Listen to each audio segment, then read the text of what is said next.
In 45 days, the Tennessee Volunteers will be playing football, and we are here to count down the days with you. This is your weekly reminder that being a Vols fan is a terminal diagnosis that we all share, and this is the Volatile Podcast. I'm Mac Williams, and I'm joined by my good friends Jeff Wright and Nick Duncan, and our second and third ever guests on the podcast, Gen Z's biggest Vol for life and the best preacher east of Crossville, There you William go, Wright, mate. and Chief Duncan. Guys, let's start with Chief. Chief, how you doing tonight, man? I'm doing good. Good. We're glad to Doing have good. you here. For those that don't Okay. know, if you can't tell by the resemblance of the handsomeness, Chief is the father of our very own Nick Duncan. So Paterfamilias. that's right. That's right. Will, how are you doing, bud? Good. Good, man. We're glad to have you on here. If you can't tell from them, slightly less beautiful people, but Will is the son of Jeff Wright, our very own. Jeff, how you doing, man? I'm doing okay, man. I'm trying to figure out if we have just brought on the majority of our listener base or if this is Bring Your Son to Podcast Day. Yeah. This could be either one, I guess. Nick, how you doing, bud? Well, I'm doing well. The football season hasn't started yet.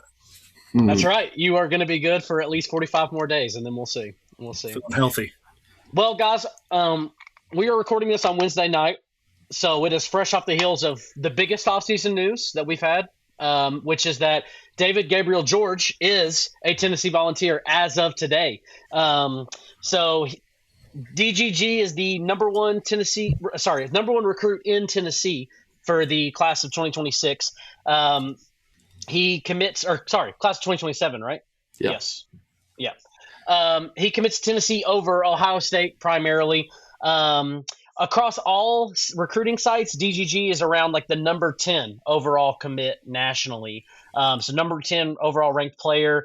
Guys, my question is simple. I mean, obviously we're pumped to have him. This is the biggest UT commitment since who? Bryce Brown. Yeah. Yeah. I mean, Bryce Brown's the biggest ever. Maybe Nico is what I would say.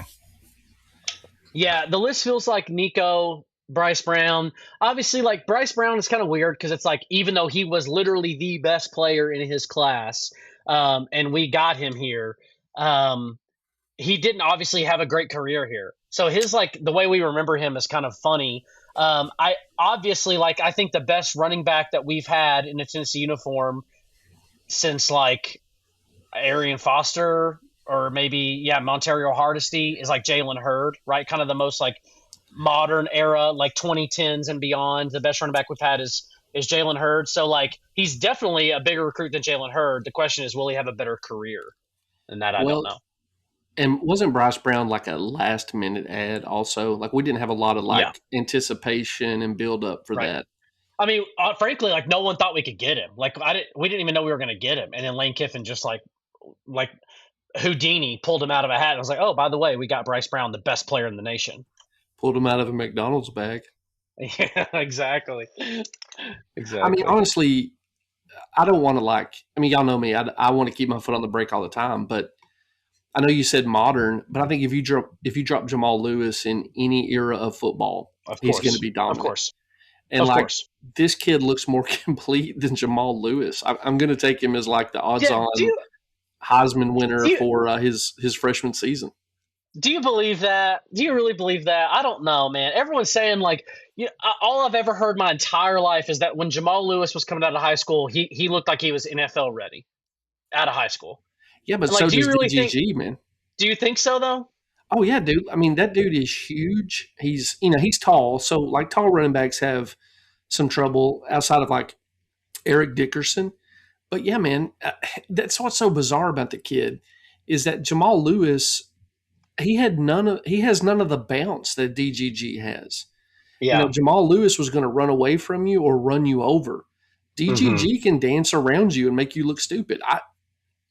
I'm blown away that there are 9 players in the country rated higher than him because he looks like he was created in a test lab to run the football or just be a football player. Put him wherever you want to put him. Yeah. And I'll be clear, I think it's Rivals. I think they have him ranked the highest. I think he's like the number 7 player But I just kind of like threw them all together and was like, he's around about like he's 12 on 24/7. I think he's 7 on Rivals. So he's, around 10 if you averaged them all together. Chief, Jeff was old, but like you were like a different level of old when Jamal Lewis was, do you think DGG in your mind, from what you remember about Jamal Lewis, like, do you think he's the same type of player coming out of high school? Yes. You do? Yeah. Yeah, but to be honest with you, though, I think Lewis did better in the pros than he did at UT. Yeah, I mean, he had a great career in the NFL. So something. He had to ride the bench at Tennessee for a while. Yeah, and I mean, but he went to the pros, and man, look what he did in the pros compared to what he did at UT. Yeah, he's a 2,000-yard season guy. I mean, there's very few of those. Right. Yep. Well, and that's true. I mean, Arian Foster too, right? Arian Foster was great at Tennessee, but he was even better on the Texans. Like, he was amazing in the NFL. Right. Unfortunately, we have a lot of those. Yeah. That's true. Alvin Kamara, same way. I mean, there's a lot of guys like that. Yeah, keep this up. I'm going to need something stronger than water. I mean, Montero Hardesty probably fits that bill. What makes me wonder, though, I don't really remember his NFL career. Right. But how, was it coaching that kept them guys from being how great they could be at UT? I don't know. It was with Kamara. But it was with Kamara, yeah. That's right. I mean, he didn't even carry the ball when he got in the pros. It was like, man, really? This guy can run a football, Best college running back to only touch the football 6 times a game. Yeah. Ever. Yeah, ever. There's no doubt. Yeah, ever. Yeah, there's not even comparison there. I mean, Alvin Kamara on any other team in that era would have been used like Christian McCaffrey was at Stanford. Yeah. I mean, seriously, that's touch the ball as many times as possible. Yeah. I mean, we're talking like Heisman finalist kind of player, Well, guys, we had a former swimming coach as our offensive coordinator, and it worked out better than that description would tell you, but that's just what we had. Another guy that fits that bill of better in NFL is Cordero Patterson. I mean, he was like good at UT, but he was insane in the NFL. Yep. Yeah, guys, this is supposed to be summer feeling good vibes, and we are not. We are not making that happen right now. We're happy. I mean, DGG's here. I mean, Jeff, you were probably the most worried about it. You obviously feel good now? No, because you gave your prediction. And once you said he's going to transfer, I'm totally black-pilled. Yeah. To be clear to the listeners, to let you behind the curtain, my prediction is the worst possible prediction possible because I don't want to get my hopes up. So it's more of like a saving my own like mental state. But yeah, you tell them what you said, Mac. You tell them. I want it on the record. Sure. What I said is that I was very confident that he would commit to Tennessee. I thought he would commit to Tennessee. I think he'll play at Tennessee next year. And I think there'll probably be some sort of locker room drama. It doesn't even have to be with him specifically. It could be with any other player that Josh Heupel allows to rule his locker room for the season. And I think that's going to result in him being like, I can go make more at that. Once he proves himself as a freshman, I can go make more and not have to deal with the drama. And I can, just he could go play wherever he wants. And I think he's going to probably, then he's going to be at Texas Tech. Or Ohio State, maybe. I mean, maybe he goes and he does that. I hate all of you. One other question I had, though, about this situation, specifically DGG. Hate reality, Jeffrey. Hate reality. Is that, do you think expose me to it early? Do you guys think Ohio State's going to retract their offer to DGG's like high school friend who they offered to clearly just get him on campus? Do you think they're going to be like, hey, by the way, never mind? That guy's never setting foot on an Ohio State's campus. Yeah. Hey, what do y'all make of this narrative that Ohio State is broke? Did you see that they've got a jersey sponsor now? It's like Chase Bank or something. That's hard to believe. Nah, there's no way. Can we believe it, though? Can we just vote it in? We can pretend, but there's no way it's true. I know who ain't broke, Indiana. That's true. Apparently not. They got that Mark Cuban money. Mark Cuban's got them boys rolling. Yeah, we'll see. I mean, I don't think they're going to be as good this year, but anyways, let's move on. SEC Media Days.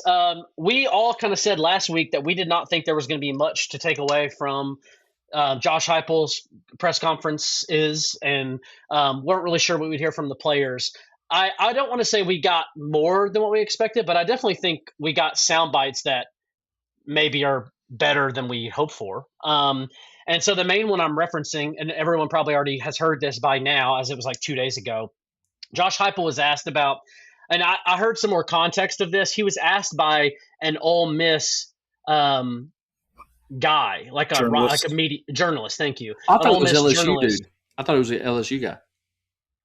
Maybe. I thought it was Ole Miss, but I could be wrong. So it was a guy that's either most recently or currently affiliated with Lane Kiffin through his job. And so that guy asked Josh Heupel if he thought that the fan base would have cooled off since the last time Lane Kiffin came to town in Knoxville, which would have been the 2021 season when Ole Miss came. And Josh Heupel's response was awesome. He basically said that I'm paraphrasing this here, but he basically said that he hopes that the fan base hasn't cooled off, and he hopes that the grocery stores are stocked with plenty of mustard bottles, and that the sporting stores have plenty of golf balls. So I mean, obviously, like, this is a very like endearing kind of quote towards the fan base. Like, I feel like it's Josh Heupel just affirming how good the Tennessee fan base is. What did you guys feel or think when you heard this? Nick, you go first. Man, I mean, that's exactly what I want my football coach to say. Yeah. And I haven't even seen Chief's here to visit from out of town, and I ain't even seen him all day because he's been at the grocery store and academy for mustard and golf balls. Exactly right. Exactly right. I'm stocking up right now. If we can afford to go. That's right. Can I say this for the LSU or Ole Miss guy? Tell me you don't know anything about the Vols fan base without telling me you don't know anything about the Vols fan base. I mean, yeah, dude. Calm down, cool off. What are you talking about? We're still mad. We're still mad about the 97 Heisman. What are you talking about, bro? Exactly, dude. I'm mad about stuff that happened before I was born. Yeah, we're mad about Johnny Majors getting the shaft. I mean, come on. Let's go. Yeah, we're mad about what's his name? Gaffney, Jabbar Gaffney. Was that his name? You know what I'm talking about? The Florida wide receiver? The Florida touchdown? Yeah. Well, yeah. Dude, if I saw Chris Leak out on the street right now, I'd say something mean to him. Yeah. It was Jabbar Gaffney who allegedly caught the football in the end zone. Yeah. Like, we don't let anything go, dude, and we never will. The only way you can get us is you can't even get us shut up. Even if we win the national championship, we're just going to become worse. So, like, it's not going to get better for anybody. He knew that when he asked the question. Absolutely, he was trying to create some drama. I can't wait to hear what Lane Kiffin says about it. Right. Mission accomplished. Yeah. Hey, what do y'all think about? What do you think it says about Josh that he felt like saying that? Because I've heard some guys say. Here are the schools of thought I've heard. One, he's really confident in his team, and so he feels kind of, he feels freer. Nope. Two, it's like him trying to project confidence into them. Yes. But three, I think Mac's theory is maybe the best. He just wanted to acknowledge the fans and say we have the best fan base in the country. And I've not heard anybody other than Mac put that theory out. And that seems the most likely. Yeah. I do think it's partially too as well. Like, I mean, frankly, like, what's he supposed to say? Like, yeah, I hope our fans like don't care as much. And like, it's just stupid. Like, the question's kind of dumb because it's like, well, of course he wants the fans to be wild and crazy. That's an advantage for him. Like, and it always is at home. Like, that's why Tennessee's so good at home, is because the fans are crazy. Well, but in fairness, though, you would expect if we'd had like a betting line on it and you had to bet, you would expect Josh, based on previous performance, to say, "No, I don't think our fan base has calmed down. I'm looking forward to seeing them, on game day." Like that's something like, "We have the best fans in the country. I always expect them to be the loudest fans week in and week out." Yeah, but he said, "I hope they have mustard bottles and golf balls," which was incredible. Yeah. So he's going to get Lane Kiffin killed. I'm here for it. I think Kiffin's going to say that was a threat against me. It was a threat against my person. He's going to sue Josh Heupel. He won't say that. I think Lane Kiffin will have fun with it. I think he'll have fun with it. Well, there has been that kind of like he's been goading the Tennessee program quite a bit on his. He loves us, dude. And he'll have something that's a little bit edgier. You know what I mean? Like it won't be in good spirits. It'll be something insulting. He'll say something about how bad their aim was the last game, and he's not worried about it. Right. Yeah. Well, I mean, it'll be Spurrier-like, and that's just the. I mean, he's the new Spurrier, and that's what we're got to beat his hind end on the field. I love to hate him. Jeff, you mentioned. you mentioned earlier how like the guy who asked the question not knowing about the Tennessee fan base. Kind of along those lines, I watched this video of it was just like a kind of a smaller SEC media channel on YouTube, and they were just walking around SEC media days asking, "Who do you think is going to be the most disappointing team this year?" And so there was a lot of different answers, but there was like 4 people who said that they thought Tennessee would be the most disappointing team this year. And I just was thinking as I was watching it, like, what do you think the expectations for Tennessee are this year? Like, none of us are going to be disappointed when Tennessee goes 7-5 because we all expect Tennessee to go to 7-5. Like, I don't even understand how Tennessee could be the most disappointing team when none of us have any expectations. Said, not all of us, baby, not all of us. Will, right? You got 10-2 in the playoff. 10-2 playoff. Okay, Son, are you drunk? What are you feeding that boy? Will, I don't think love he's it. fed anything. I think he must have gotten the liquor cabinet. I love it, Will. I love that you're like, that's how we all were though, right? Like before we were old and cynical, it was always like, yeah, we're going to be good. Oh, bro, like every year. when I heard that Josh Heupel quote, I had a brief flare up of 10-2. Yeah. Maybe. Who knows? Maybe.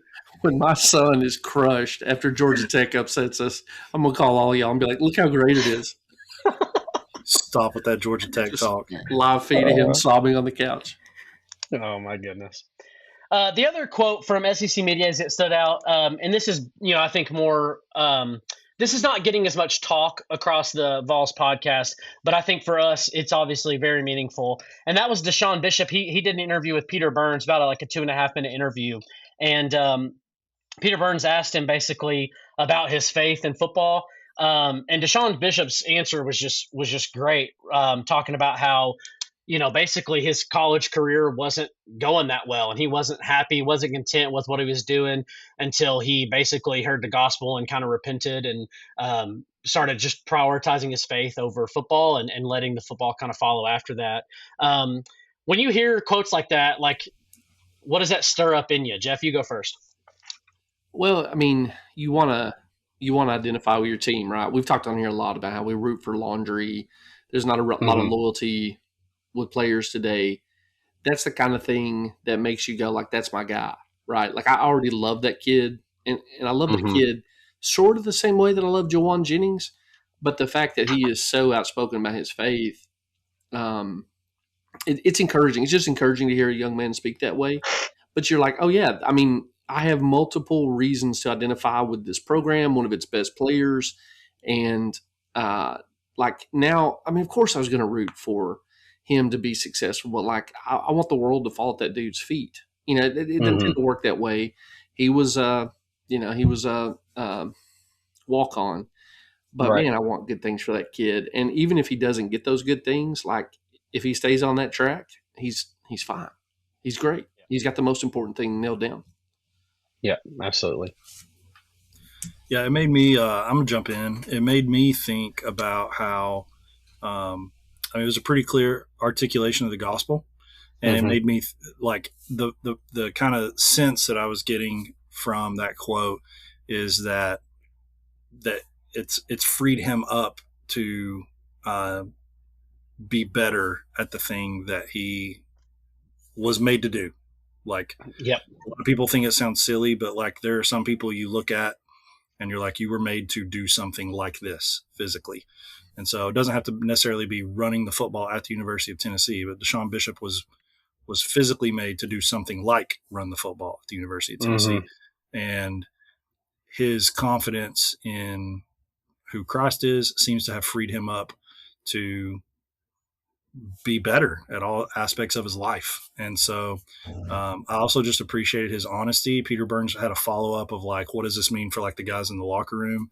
And he was honest about, sharing the truth with guys. And he said, I was a guy who didn't listen all the time. So there are guys on the team that, don't believe and don't listen. And it'd be really easy to just say like some kind of kumbaya, like, yeah, man, like this really affects the whole team. My faith affects the whole team in this way. And he was just really honest about, I share truth and not everybody responds to it. And hey, I was that guy too at one point. So I don't know. It just seemed like a really honest moment. And, like Jeff said, how do you not love Deshaun Bishop? So Absolutely. And I just appreciate these young men that get on TV and talk about the Lord. And whether you liked him or not, I mean, Mendoza kid at Indiana, I mean, man, he just, when they talked to him, that's the first thing he did. He told them, and I just appreciate guys like that. And, I mean, I appreciate coaches that push that stuff and talk about it. I remember whether we like these coaches or not, I mean, chances are we don't. I know, but they asked Dabo Swinney in a bowl game one year, man, how was your bowl practice and everything? He said, man, it's great. We had 12 kids saved this week, or 3 or 4 kids saved this week. And, they've asked Barnes the same thing going in the tournament. How was your tournament? And he said, man, we had 4 kids saved, baptized this week. And, hey, I like national championships, but you got to realize these coaches are building men too. And if when the Lord's speaking to their heart and the Lord saves them and changes their life and they come out there on TV and talk about God, I mean, I just like that. And I'm going to pull for wherever that kid plays and whoever that kid is, I'm going to pull for that kid if God's important in his life. Yeah. Hey, amen. I mean, to Chief's point there's a time when this stuff was, you just did not talk about it, right? And that, I remember Peyton Lewis, I'm wearing a shirt that I saw him wearing that says Team Jesus, like that these kids are saying, I'm not basically hamstrung by PR or brand management.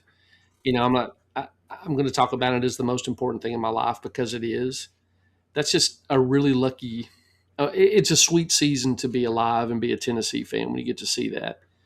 And I don't mean to I'm rooting for this kid's soul. I just don't think he's in as good a place. But how much more fun is it for you as a fan to root for a team where Deshaun Bishop may be the best player in contrast to like a Diego Pavia or even, a program that's got like Brendan Sorsby, who's got a gambling addiction and brought a lot of shame on that program and kind of threw things into chaos. Like it's just really sweet. It's really good to be a Tennessee ball fan when some of your best players are out front in this way. Yeah. Some may say it's great to be a Tennessee ball. It may not be great on the field this year, but it's going to be great to get to root for a kid like that. Yeah, that's right. Absolutely.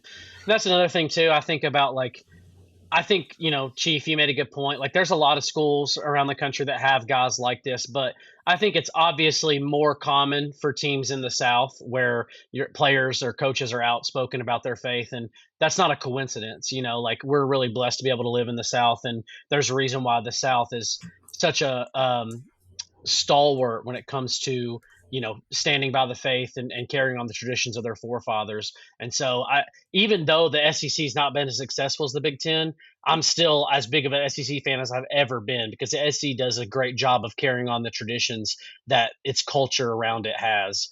And so I love all the schools in this SEC that are still prioritizing faith in the locker room, praying before games, things like that. I mean, it's just a really unique thing that we get to be blessed by as being a part of the South. Well, and it wasn't that long ago, not to keep making the same point, but it wasn't that long ago that we were having to hear from like Lane Kiffin doing stuff he shouldn't be doing, right? Like, it's not that far away from like us having to deal with just the shame and the hypocrisy of that era. And so I'm pretty happy again with my disappointments expected for this season. Pretty happy that this is the profile of the program I get to root for. Absolutely. Well, the next, in a little bit of latest news we'll talk about is the results of the all-time Vols draft that we had last week. So Jeff went through and took our rosters and put them into an AI-generated thing, and he had the teams play each other in a round-robin tournament. So Jeff, if you'll give us the results of that however you want to. Yeah, Team Jeff got waxed. And that was true in the first iteration where I just did a straight round robin, but I wanted every team to play each other. So I had Grok run a double round robin. And the way this comes out is Nick is the champion, Team Nick. 4 wins, 2 losses, went 2-0 against me, 1-1 versus Mac. Mac went 2 wins, 4 losses. He split with me, went 1-1 with Nick. And I had 2 wins, 4 losses. 0-2 against Nick. Again, split one Mac. I won the head-to-head Mac. I don't know if you read that, but the bottom line is your team still performed better than mine did. You went to the championship, and you won the first game. Nick came back and beat you, but that's how it went. And I'm just incredibly disappointed in Grok's double standard because it had Hendon ranked as the second best quarterback of all time at Tennessee, and in the sim he threw 11 touchdowns and 9 picks. So thanks a lot, Grok. It's that 97 defense, baby. Even Hendon can't throw against that bunch. Peyton Manning won you the championship, bud. It was the first pick. If I would have had Peyton Manning, I would have won. That was it. That was the difference maker. I'm sorry that I know what to do with the first pick. Hey, I'm not mad. I'm just upset. I mean, Heath Shuler had a really good run. 12 touchdowns, 7 interceptions, 320 rushing yards, 4 rushing touchdowns. He played really well. I'll tell you the guy who stood out, which I guess we shouldn't be surprised. Jason Witten destroyed the simulation, dude. He Grok says best individual performer on offense, mismatch nightmare almost every game, dominated linebackers and safeties. I just want you to know Grok's full of it because he's not going to dominate Al Wilson, but that's what the clinker came up with. But, dude, statistically, I had to spit the stats out, and he was unbelievable. Yeah. How many thousand yards did Peyton Manning run for? We caught a lot of naked bootlegs in the end zone. Oh, jeez. Yeah. The defense could have went to the sideline. He couldn't run one in.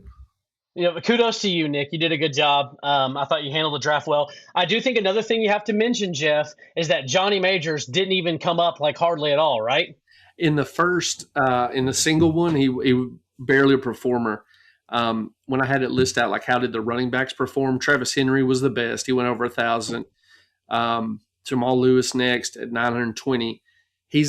Johnny Majors is the last on the list, but here's what Grok said. 90 carries, 520 rushing yards, 5 touchdowns, vintage toughness, added leadership, and short yardage punch. So I don't know how the clanker came up that there was leadership in the sim. That's what we're looking for. You got leadership.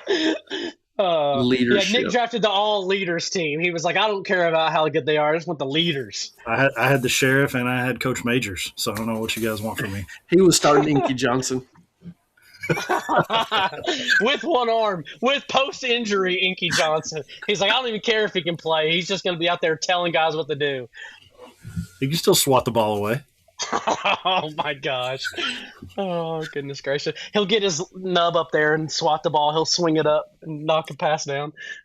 All right, just to round out the tight end news. So Michael Rivera was the second best, 42 catches and 480 yards. Reggie Harper chipped in 35 catches for 410 yards. Yeah. And so the drop-off is real, according to the clinker. Yeah. That, as we said on the recording, Jason Witten was obviously he's not better than Peyton Manning, but in terms of comparing him to other guys at his position, he had the most disparity between him and the next guy. Yeah, look, that's true, but Peyton Manning in the sim, 2,456 passing yards, 19 touchdowns, 4 interceptions. Heath Shuler the second, 12 touchdowns, 7 interceptions. It's just unreal how much Witten and Peyton swung the whole thing. Yeah. Well, I had Witten, so it didn't swing it too much, unfortunately. Well, I mean, it put you in the championship, Yeah. And you beat him one time. So congratulations, Nick. Grok's biased in your favor. Yep. All right. Well, that pretty much rounds out. Oh, sorry, Nick. Go ahead. I said I'll accept it. I'll take it. Congratulations. You're the champion. I'm glad I didn't lose. I hate losing more than I like winning, and there's a difference. There is a difference. So I think that's pretty much it for football news. We don't really have any basketball news. Actually, Mac, I did think of something. I saw today that apparently at the media days, Arion Carter said he was going to play some edge this year. And I had been kicking that around that the linebacking core was too deep and the defensive line was not deep enough. So they were going to have to put one of the guys on the edge. And honestly, like I for some reason, I just have in my head that Thielander would be a great pass rusher, but I think it's going to be Arian Carter. So it's just something to look for. That maybe it helps Arian's draft stock or whatever, but just an interesting detail. No, thanks for bringing that up. I was going to ask y'all's opinion because we talk at church some about. And the only thing I'm worried about is quarterback. Really worried about quarterback. Who did they talk this week? Who was going to start? No, I don't think you'll hear that for another couple of weeks. Who do you think? Who do you think? I think it's going to be Faison. Faison, Brandon. Yeah, that seems to be the consensus in the media too. I mean, Heupel's going to reserve the right to do what he thinks is best, but Faison gives him more tools in the toolkit, it appears. And based on history, that's what he likes. So, yeah, I think so. I'd be. Go ahead, Chief. Does the thing he really lacks most of all is his mobility, like his speed? Is that where he hurts most? Well, that's where he stands out over against McIntyre. So McIntyre should be the best pure thrower, but Faison can sling it. He can at least throw it deep. He can throw it far, and then he can run the ball. And that's what he did in the orange and white game a little bit too. Like he had a couple scrambles that were probably more productive than his throws. Neither one of them looked great. Yeah, I think it's the legs, obviously, but I do think Faison's probably got a little bit stronger arm than George McIntyre too. So I think those are the two areas. And to me, it seems like Josh Heupel values quarterback mobility and arm strength over almost anything else. Hence, Joe Milton starting over Hendon Hooker initially. Twice. Which is funny because Hendon's obviously more mobile than Joe. Just as long as he knows late in the ball game, don't run it out of bounds. No kidding. This is good vibe summer, Chief. Oh, man. One of the things that Josh said at the spring media event that I don't think got as much coverage is he said, one of these days, guys, I'm going to come here to talk to y'all with a returning starter at quarterback. Yeah. And I can just imagine. I mean, he's had George the whole time too, but I just think to have like next year, if he can say I'm bringing back the guy who started last year, he's and I've had him from day one, like I built him from the bottom up. I just think that's got to be Heupel's dream scenario. Yeah, no, it is. I mean, I think there's some merit there. But I'm also like a little bit eye roll at that because it's like in 2021 you had Hendon, you chose to start Joe. You could have had Hendon in 21 and 22. So it's like you kind of put yourself in that situation a little bit. I know. Summer of good vibes. I'm reliably told this is the summer of good vibes, and we can't think about that. And I'm very willing to. You guys are killing me right now. You're killing my buzz. Arkansas killed my buzz. Oh my gosh. He's still reeling from 24 Arkansas. Oh my gosh. Chief hears Pig Suey in his nightmares. Hey, and then I went and watched them in 25, and they've not lost again. It's up 14 touchdowns. About. Keyword about. Golly. Well, let's move on to what brought Will here tonight. Will had the idea for us to build our Rick Barnes era starting five. So that's what we're going to do. We're going to take any player from the Rick Barnes era, and we're going to build a starting five from those players.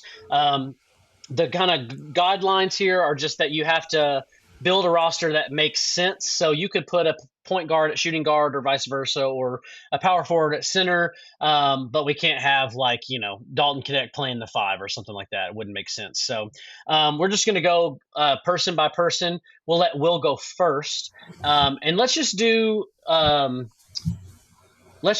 would y'all prefer to do everybody does their point guard, everybody does their shooting guard, or would you want to just do one guy does all five and then we move on to the next guy? What would y'all prefer? I don't care. Nick? Let Will call it. Will, what do you want to do, bud?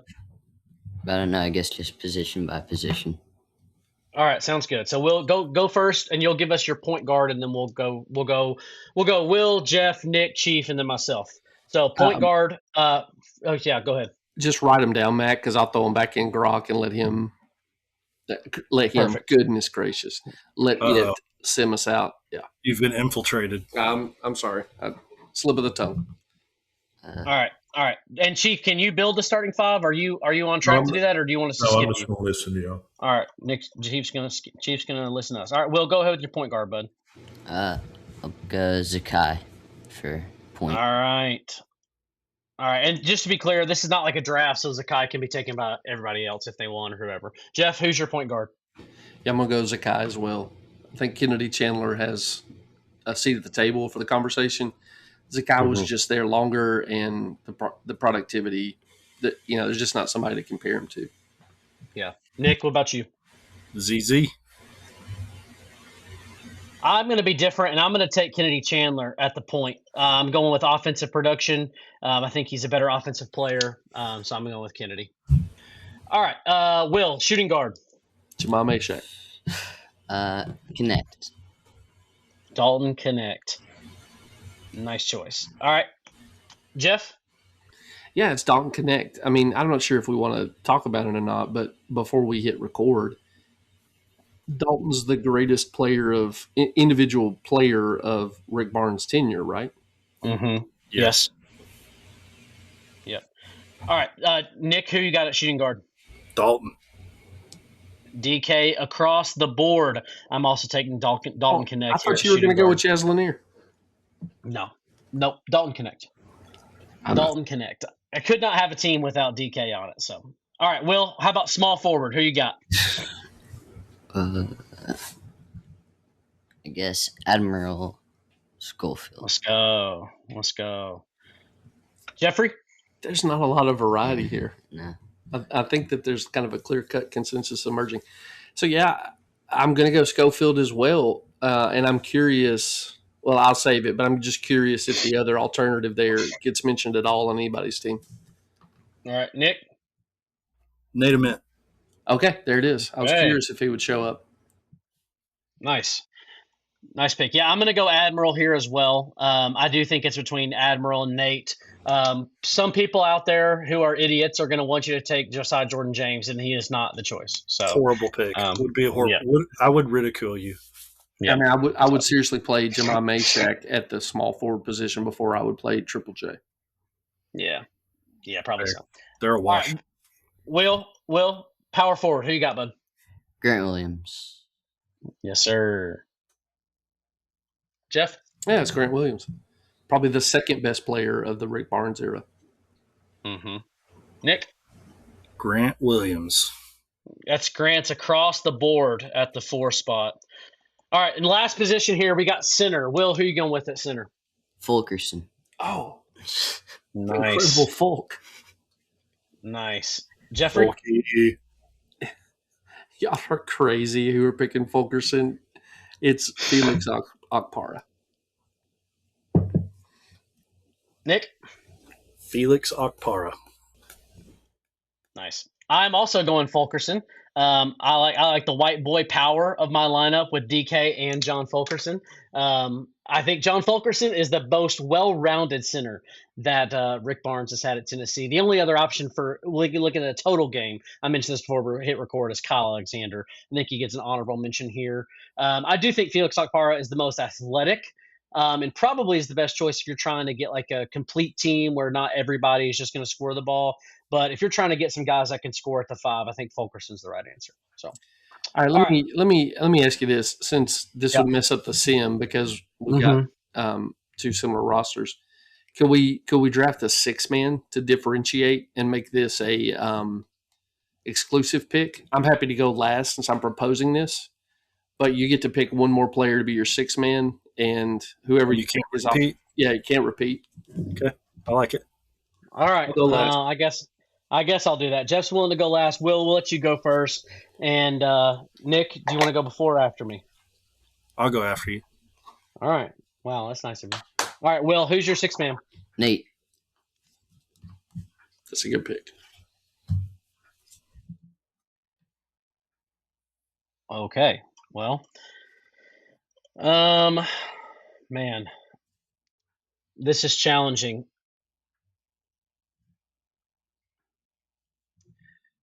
You know what? I mean, this is not going to win me the thing, but I'm happy with this just because of who it is. I'm going to take Santi, boys. I'm going to go Vescovi.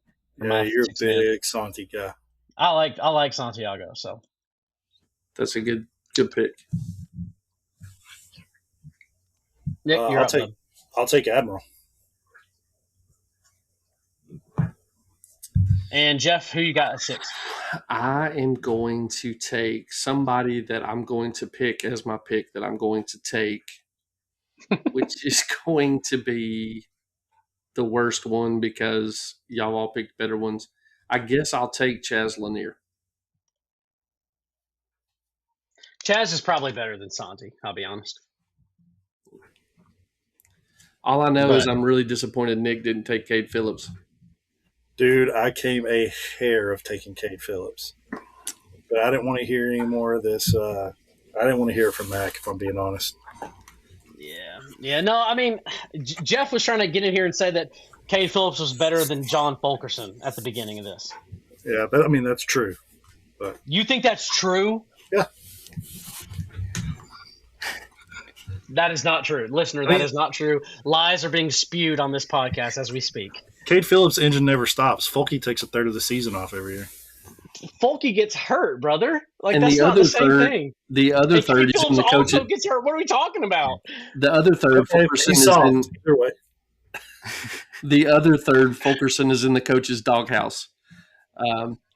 That's so right. You get 1/3 of a season. It's still a better third than what Cade will give you. So I'll take it. Stop. Oh, my goodness. Well, that's it. I'll run through the rosters real quick. Will, you ended up with Zakai Ziegler, Dalton Connect, Admiral Schofield, Grant Williams, John Fulkerson, and Nate Ament. I think that's probably the best roster. Yeah, it's interesting. I mean, really, is what it's going to come down to. I'll get there in a second.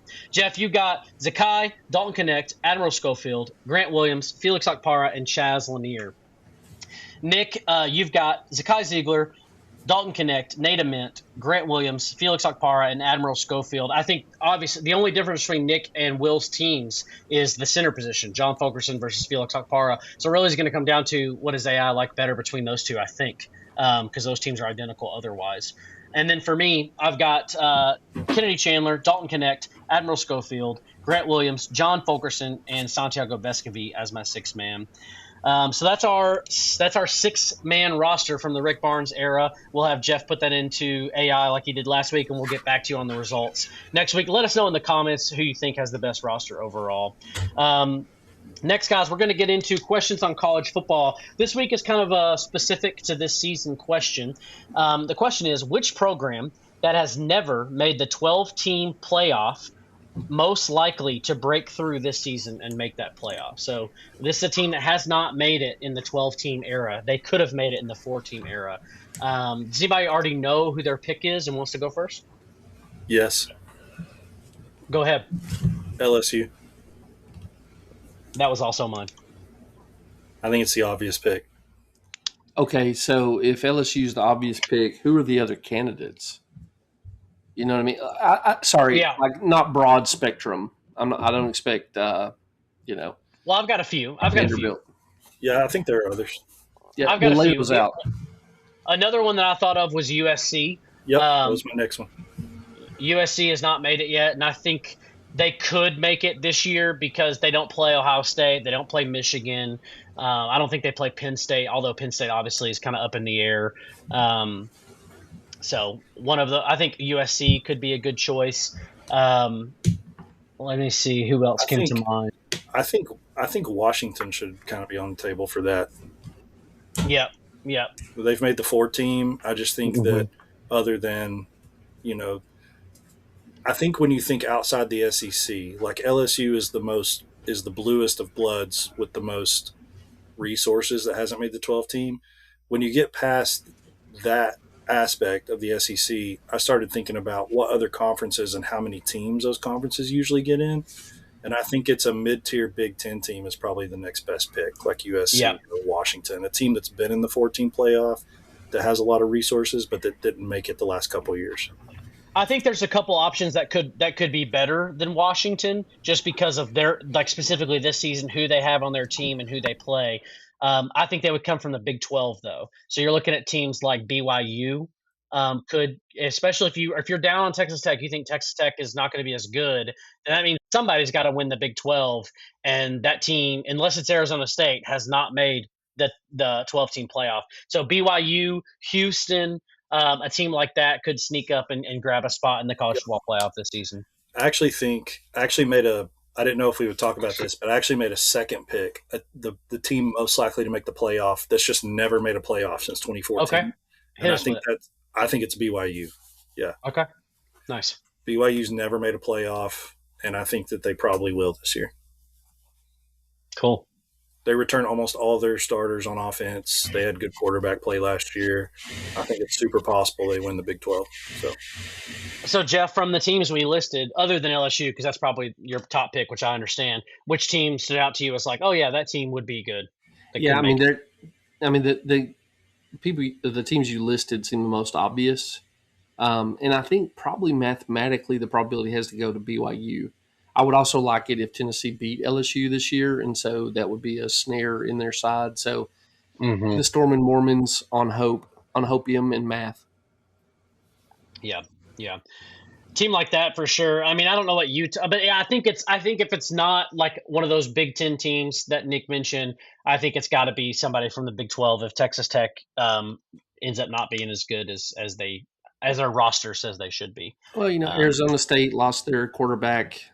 Utah lost their coach. BYU retained theirs. It just seems like the ducks are in a row for them. Yeah. Another team that everybody's sleeping on with all of the NFL talent they put out is Boston College. So is that a joke? Okay. Yeah. I was like, wait a second, what's happening here? That's for Mac. That's a deep cut. Some people have said they have the best defensive players ever. And to that I say that's retarded. So what's the inside joke here? Mac and I had a mutual coworker one time that told us, made the argument that Boston College put more NFL talent into the NFL than anyone else. Wasn't that the argument? That was the argument. Yeah. Which is ridiculous. I mean, that's the dumbest thing you've ever heard, right? Did you hear, I guess Larry Fitzgerald said Pitt had the greatest all-time team based on NFL Hall of Famers? And he legitimately does kind of have an argument for that. Yeah. I mean, when you look at Pitt's all-time players, their list is crazy. It's pretty wild. You got Dan Marino at quarterback. You've got that running back that won the Heisman. Tony Dorsett. Is that it? Tony Dorsett? Yeah. You've got Aaron Donald. You've got Darrelle Revis. Who? Didn't Fitzgerald play here, right? Larry Fitzgerald. I mean, their list is crazy. Larry Fitzgerald sounds pretty potent. They have generational players that just never play together. Yeah. I mean, it's wild. Is Johnny Majors their coach? I was about to say they're in the first stint, not the second. Got to be. If you're taking all-time Pitt teams, though, he's got to be the best coach to ever coach there, right? He won a national championship. Yeah, he won their last national championship. Yeah, I think that's obviously the choice. Last meaning not their most recent, but the last one they will ever acquire. Yes, those are the same thing. Will, you've said 5 things this whole time. You got a different team? Or are you just going to go BYU? It's probably USC. Oh, okay. USC? I think it's a good pick. I mean, I think so, too. I mean, if Lincoln Riley doesn't make the playoff this year, he's not going to have a job next year, right? No, he's not. I think that's true. I think that's true, too. Yeah. I mean, so I think he's kind of coaching for his life down there in Southern California. I'd hate it for him and for them. Y'all think that Heupel's in trouble if he don't make it? Are they going to give him another year since he hired his defensive coordinator? Yeah, I think he's got one more year. I mean that may be part of why he was feeling so good at the media days, that he kind of knows he's got a year cushion. I think it'd have to be catastrophically bad, I don't know how bad. Maybe 4 wins. I think he's probably fine even if he doesn't make a bowl game. I said it's great to be. Yeah, I think Heupel leaving the University of Tennessee at the end of 2027 looks like no bowl game this year, and then Faison, assuming he starts this year and next year, is not as good as he's supposed to be. And Tennessee, it's like a 6-6 or 7-5 team next year. If Tennessee goes under 500 this year and right at 500 next year, I don't think he's got a job in 2028. I also just think I maintain that he's there as long as Danny White's there, and I just don't think Danny White's getting fired this year either. So yeah. Oh, come on! Can we not have some hope? Sorry, buddy. What if the entertainment district falls through the floor, through the street? If the entertainment district just collapses into an unknown cave under Knoxville, please? You would still have to prove that he signed off on some kind of faulty construction plan. I mean, we can forge documents. We can do what we need to do. Hey, we've kept guys from getting hired before, and we've gotten people fired before. So, What do y'all think Franklin does at Virginia Tech? I think they're going to be pretty good. I hate I do. him. I think so too. But he took a ton of his players with him, and he seems to know how to coach. I mean, honestly, Virginia Tech might be better for him than Penn State because it's more like Vanderbilt, where it's just more of a second-tier program, less expectations. He might do really well there, which is not great for our recruiting. And I hope they schedule a home and home so we can crush him. I got a preacher friend that his boy graduated from Virginia Tech, and he said they was liking him up there so far. They probably got good reason to. But it looked like he did pull a lot of kids from let's get another Battle of Bristol going. Let's do it. Let's get a I Hate James Franklin campaign going. Do it at Bristol. Let's do it. That'd be awesome. Well, we're going to move on to the SEC Gauntlet. In this, for our listeners that haven't heard before, or for Will and Chief, we're going to go through two SEC teams' schedules, and we're going to pick wins or losses. So the two teams we're covering tonight are LSU and Mississippi State. So we're going to take a look at their schedules and pick wins and losses down the board. Chief, you want to participate in this, man? I will. All right. Will, I'm assuming you are too, yeah? Sure. Yeah. All right. So I'll run through LSU's schedule real quick and give you their win totals, and then we'll go through game by game. So LSU plays Clemson, Louisiana Tech, Ole Miss, Texas A&M, McNeese State, Kentucky, Mississippi State, Auburn, Alabama, Texas, Tennessee, and Arkansas. And their over-under win total is 8.5. 8.5. So LSU needs to win 9 games in order to cover this. The first game of the season, LSU hosts Clemson in Death Valley. Matt, is that Go ahead, Nick. Yeah, go ahead. I was just going to say, is that the toughest blue blood schedule we've heard yet? We've talked about Bama and Georgia schedules being soft. Yeah, I think so. Probably so. Yeah. So I guess. Go ahead, Max. Sorry. I was just going to say, I guess we haven't got to Texas yet. So of what we've talked about, I think Texas is probably in this conversation too. If you consider them obviously they're like a national blue blood, but do you consider them an SEC blue blood? So what's the biggest game on that schedule? So there's Alabama, there's Texas. Ole Miss is going to be pretty big for personal reasons. Right. Yeah, it's I think early that's as well. It's early as well, so I think it sets the pace for both of those teams. Yeah. Yeah. I think those are the big three is Ole Miss, Bama, and Texas. And then obviously, frankly, like Clemson and Tennessee are right there at 4 and 5 in whatever order you have them. So. All right. Yeah. All right. So week 1, LSU hosts Clemson at home. Nick, who you got in this one? The Tigers. Which ones? The Tigers. All right. That's LSU. Jeff, who you got in this one? LSU or Clemson? Yeah, I'll go LSU on this one too. Will, what about you, bud? Less you. Nice. Chief? I go LSU. All right. That's 5 wins for LSU here. You think Dabo's in trouble this year at Clemson if he don't get there? Yeah, I do. Yeah. He's got to. I think he's got to make a playoff, or he might be in trouble. They've been bleeding for a while. That's why I went with it. I just think LSU's going to have more talent. Well, in LSU's got him at home too, right? Mm-hmm. That's big, and that's his first game. Yeah. And Joe's going to hate this if he listens to it, but like, especially right now, I think Lane Kiffin's just a better football coach. So yeah, absolutely.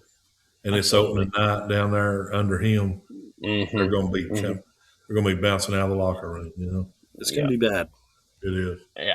Yeah, I think so as well. It'd be a miracle if Clemson beats him there. Mm-hmm. Mm-hmm. All right, so the next week, LSU hosts Louisiana Tech at home. We got wins across the board here, guys. Okay. All right, this is the biggest one on the schedule for personal reasons for LSU, and then the biggest one, obviously, so far. LSU goes on the road to Ole Miss, to Oxford. Will, let's start with you, bud. Who you got winning this one, LSU or Ole Miss? I'm going to go Ole Miss. Okay. Jeff? Yeah, man, I can't wait to watch that game. Yeah, same. Actually, I just think that that's kind of like Oklahoma for Lane. If he's going to win any game that year, he's going to try to put everything he's got into Ole Miss. And so I'm going to pick LSU there, but it's eligible for me for a loss. Nick? Trinidad Chambliss gets his revenge. The Rebels. Okay. Chief, who you got in this one? That's tough. I probably, man, they're playing at Ole Miss. I'm gonna go LSU though. I think Kiffin. I just think it's kind of like Heupel going to Oklahoma. First time. Yep. Yeah, so I think I'm also riding with LSU here. That's more because of the fact that I think Ole Miss is not going to be as good as advertised. So it's less about the fact that I think LSU is great, and more so I think Ole Miss is going to take a step back. So I'm going with LSU to get the win here. That's our first differentiator here. So so far, Nick has got LSU at 2-1. Will has also got LSU at 2-1, and then me, Chief, and Jeff are at 3-0 for LSU. The following week, LSU hosts Texas A&M at home. Who you got in this one? Chief, let's start with you, bud. LSU versus Texas A&M. I take Texas A&M. Okay. Nick? LSU. Jeff? I'm going to take LSU because I need Texas A&M to not be as good so that I have slim hopes to be crushed if we get to go down there and watch that game. Will? Yeah, I'm going to LSU. All right, so that's everybody on LSU, right? Except for Chief, you took Texas A&M, so everybody but Chief is on LSU. Man, I think this is a tough one to pick. I'm going to take LSU. So that's 4 LSU wins, and then Chief is the lone Texas A&M guy here. Very possible. The following week, LSU hosts McNeese State. Wins across the board? Yep. The following week, LSU goes on the road to Kroger Field to play Kentucky. Nick, who you got in this one? Man, if anyone picks Kentucky, I will shame you. So I think this has got to be an across the border too. Yeah? Will, you got LSU? Yeah. All right. LSU times 5, boys. All right. The following week, LSU hosts Mississippi State at home. Mississippi State in Baton Rouge. Jeff, you go first. Who you got, bud? LSU. I'm going to root for Lebby, but it's LSU. Yep. Will? Yeah, LSU. All right. Nick? LSU. LSU. All right. LSU times 5. All right. The following week, this is the last game of October for LSU before they have a bye week. LSU travels to Jordan-Hare Stadium to play the Auburn Tigers. So LSU against Auburn. Nick, who you got in this one? LSU. Jeff? Shades of Mississippi State. I'm going to be rooting for Golish, but it'll be LSU. Yeah. Chief? LSU. I just think Auburn ain't there yet. Yeah. Will? LSU, I guess. That hesitation made me think that maybe you're going to go in for Golish. I'm going to do it. Oh, attaboy. I'm going to take Alex Golish to get a big win here. Yeah, I don't know. No reason, just feeling it. So just vibes. Just vibes. So, yep, I'm taking Auburn to upset LSU in this one. Then Auburn has a bye week before they play Alabama at home. LSU plays Alabama at home. Chief, who you got in this one?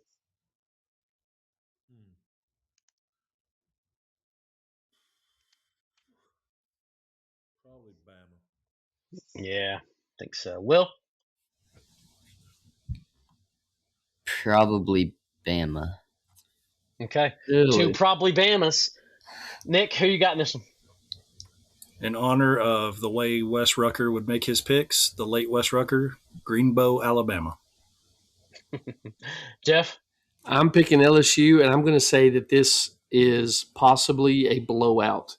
I think if Lane can humiliate them, he had a chip on his shoulder for Saban. I think Lane would enjoy humiliating Alabama. I will say this about Lane. He's at LSU. He'll be another Spurrier. If he can hang 70 on you, he'll hang them on you. Mm-hmm. He's going to beat everybody he can as bad as he can.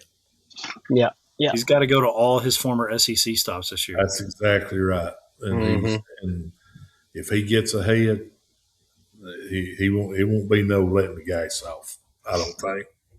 It would be delightful to watch the Lane Kiffin penance tour. That would be wonderful. Please, Lord, please. I'm taking LSU to lose this game. I think Alabama's too good. So that's 4 losses for LSU. Jeff's got the lone win there. The following week, because Jeff is so down on the Tide. I hope he's right. Me too. The following week, LSU hosts Texas at home. That's back-to-back home games for the Tigers. Jeff, you start here. Who you got, LSU or Texas? Yeah, so really this game has been controlling my picks so far. Narratively with Lane Kiffin, this would be Lane failing to win the big one. Like if he had a very successful season up until this point and he runs up against Texas and chokes there, that seems like Lane Kiffin to me. So I'm not super high on Texas, but I'm going to take Texas on this one. All right. Will, who you got? UT Junior. Nice. Nick? Texas. Chief? I'll take Texas. That's losses across the board for LSU. Losses across the board. So I also think LSU is going to struggle in this game. The following week, LSU travels to Neyland Stadium to play Tennessee. Chief, Don't make us who do you got in this one, Mac. Don't make us do it. It's Tennessee. Let's go, Chief. Tennessee. Nick? Mustards and golf balls, baby. That's right. All right, Jeff? Go ahead, Jeff. Come on, baby. Get on the train. Come on, Jeff. Get on the train, baby. I'm going to. Don't So, like, the train. Joey Freshwater goes under coming back to Tennessee. Don't crush this. Let's go, Will. If you pick LSU, Gene, if Jeff had picked LSU, I was going to call Midway in the morning to have vote you out. Chief's trying to get my job. I'm trying to get you down here, Chief. Don't take mine. I says thinking traitor, man. Jeff's getting doxxed. He's getting canceled. Hey, I took Kim by church thing for a pastor today, but she wasn't as interested as I was. Oh, gosh. I guess I'll go with the Vols, but You guess. Let's go. What's wrong with this boy? Let's go. That is 4 wins across the board for the Vols, and I will be the one to mess it up and take LSU. I'm taking LSU to win this game. You got to be kidding me. No. Tennessee's a 7-5 team, and this is not one of the 7. Hey, you call the bank and get him fired. All right, you threaten me with it. You call him. Don't Get him fired. he go to church. Yeah, Church is butt money. I need him to Church is lead butt. music though, so I can't fire him from that. But you get him fired from the bank. Okay. Oh, gosh. Just churches I'm in. Churching. I got a bunch of stupid Florida. I got a deacon, man, pulls from Florida. Oh, Chief, I wouldn't have told that. Oh, and I told him, I said, man, I ain't even going to tell nobody you're my deacon. I hate your stinking guts. All right, last game of the season for LSU. They travel to Fayetteville to take on the Arkansas Razorbacks. Chief, who you got in this one, LSU or Arkansas? LSU. Nick? Go Tigers. If the quarterback don't run out of bounds. Jeffrey? That only happens with us, Chief. Yeah, LSU. Will? LSU. LSU across the board here at the end of the season. All right, give me just a second to tally these up, boys. It's going to take me a minute. Can you believe it happened to us twice? Is that not Yeah, I crazy? can. I can now, having lived I'll be, through it. I'll be shocked if it doesn't happen a third time at some point. Right, exactly. I can't wait for the 30 for 30 on Tennessee running out of bounds. What's going to happen is Tennessee will be horrible. They'll be like 500 going into A&M. We'll get cheaper tickets. We'll go down there and beat them for 3.5 quarters, and then someone will run out of bounds right at the end of the game. Where was Mr. Good Vibes? I thought you guys killed him. You killed him. I tried. You killed him. That's bleak. He was murdered on the streets of Tombstone.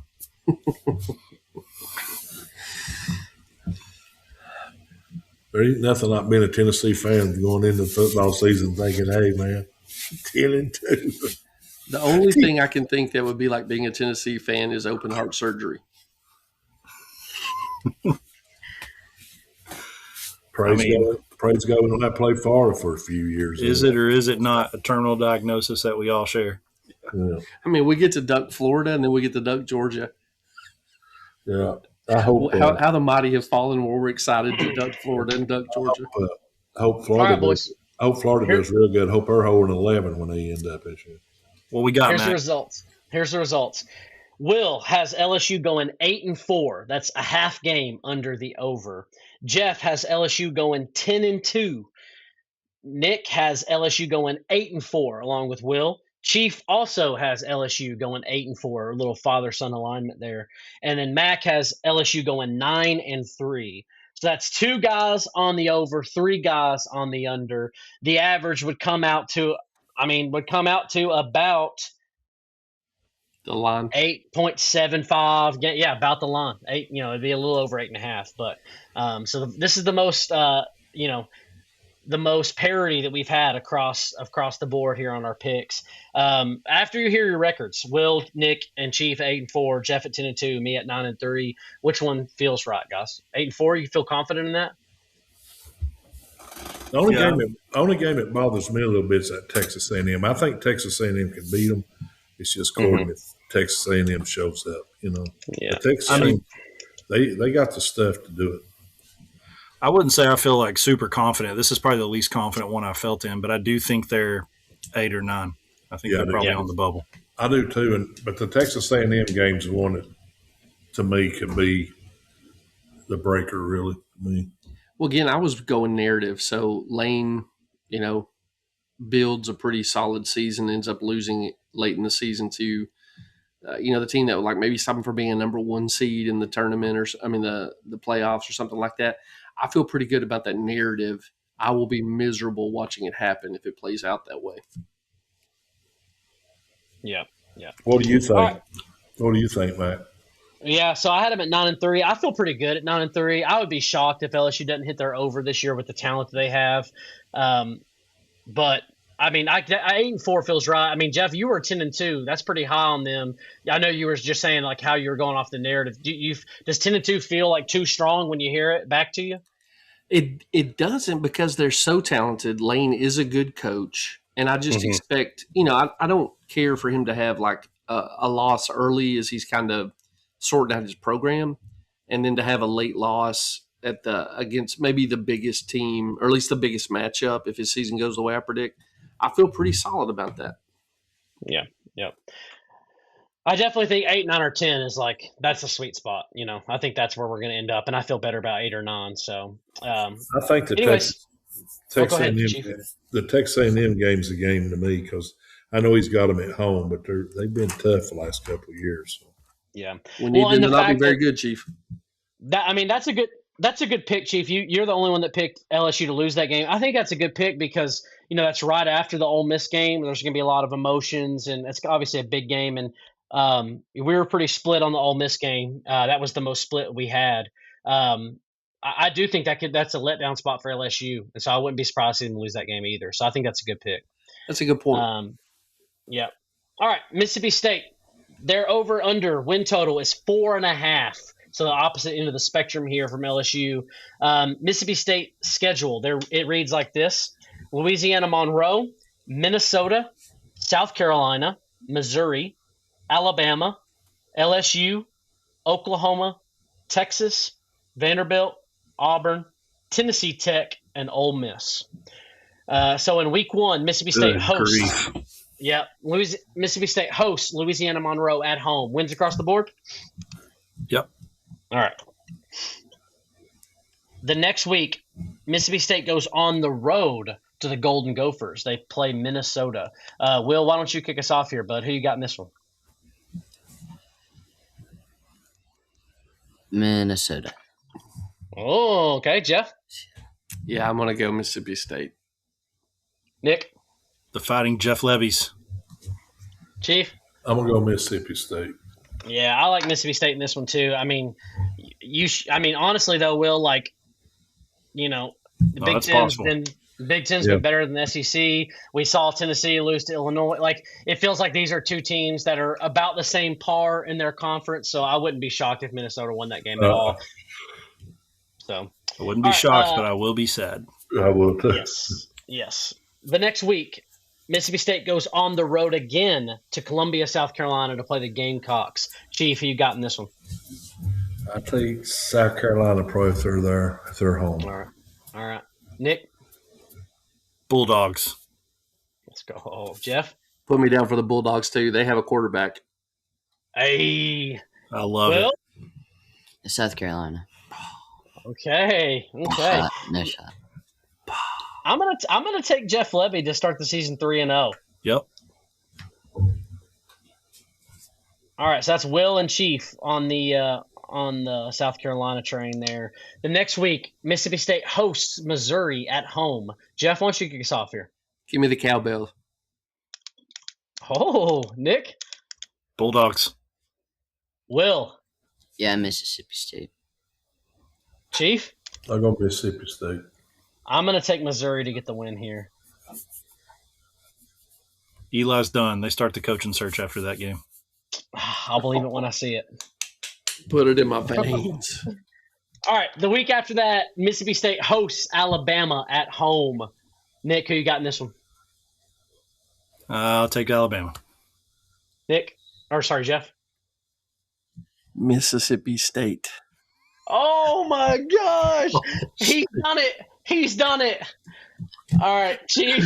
Snowball's chance in hell. Oh, I'm going to get much worse before this is over. Alabama. Will, who you got, bud? Bama. Yeah, that's 4 wins for Bama. And Jeff, I would love for you to be right, man. Truly. I've said that a lot, but I really mean it this time. Jeff, there's no chance he will be, but it will be awesome if he is. Oh, Jeff, there's a chance, boys. I don't mind my South Carolina. I'm going to tell you how it happens. When we get done, I'll tell you how it happens. You know, I don't mind my South Carolina pick now. Oh, gosh. All right. Mississippi State has a bye week, and then they travel to Baton Rouge to play LSU. Will, who you got in this one, bud? LSU. Yeah. Jeff? Mississippi State loses. Oh, Okay. Tricky. Nick? Bayou Bengals. Chief? LSU. Yeah, that's losses across the board there, just like we had on LSU's schedule. All right, Oklahoma. Mississippi State hosts Oklahoma at home. Chief, who you got in this one? Oklahoma. Nick? Sooners. Jeff? Bulldogs. Oh, my gosh. You're a crazy person.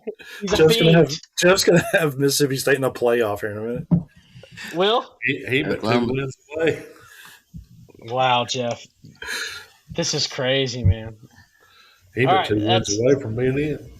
I'm taking Oklahoma in this one. The following week, Mississippi State travels to Austin to play Texas. Will, who you got in this, Mississippi State or Texas? Texas. Yeah. Jeff? Texas. Yeah. Nick? Texas. Chief? Texas. Losses across the board here for Mississippi State. The following week, Mississippi State hosts Vanderbilt at home. Mississippi State against Vanderbilt. Jeff, kick us off here. Ring those sweet, sweet cowbells. I like it. Nick? Mississippi State. Will? State. Chief? Mississippi State. Let's go, man. Wins across the board for the Staters. I like Mississippi State in this game, man. Like, I don't like Vanderbilt. I think Mississippi State's going to win this one at home. All right, the following week, Mississippi State hosts Auburn at home. They got Auburn at home. Will, who you going with in this one? Auburn. Jeff? Auburn, but I don't feel great about it. Okay. Chief? Oh, gosh. Where's it at now? Is it at Auburn? No, it's in At Starkville. Mississippi? Uh-huh. Oh, man. I'm like Jeff. I'm going to say Mississippi State, but, man, I think that could go. I think that's a tough one right there. Okay. I don't know that Nick? I'll back yet. Bulldogs. Never mind. I'm totally flipping. Just give me Mississippi State. My gosh. All right. So me and Will are the lone Auburn guys here. I'm going to take Auburn to win in that one. I like Alex Golesh a lot. I think he's a really good coach. I probably didn't pick it that way in the Auburn gauntlet section, but yeah, I'm riding with the Bulldogs. You're allowed to do that here, so that's Hedge your allowed. bets. Hedge your bets. I think the only advantage that Mississippi State's got is that coach being there. What's his second year right now? Yeah. Or third, and then that's Auburn's first year. So I don't know. But Auburn, I don't know. Auburn was. I thought Auburn had some talent. I just didn't think they got it out of it. Auburn's got a quarterback that this will be his third year in the system. Yeah, that's a tough pick. They're going to recognize each other when they line up. I mean, they're going to. Mm-hmm. It's going to be like Mississippi State and Heupel last year. Yep. Yeah. It's going to be a fun game. Like, I'm excited for that game, genuinely.